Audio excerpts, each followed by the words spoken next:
A është i nevojshëm dhe i këshillueshëm testimi paraprak për reakcion alergjik kur për herë të parë përdorim alkool borik, pika përveç tek një fëmijë i vogël dhe si mund të bëhet një testim i tillë?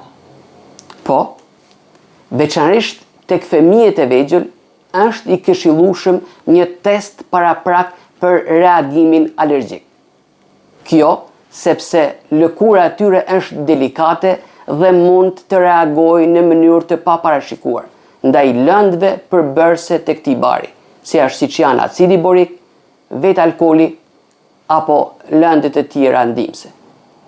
Një procedurë e tillë quhet test patch dhe mund të bëhet kështu. Zgjidhni një zonë me lëkurë të hollë dhe delikate të fëmijës tuaj. Për më tepër informacion, na ndihni në kanalin Semafori Barnave në YouTube.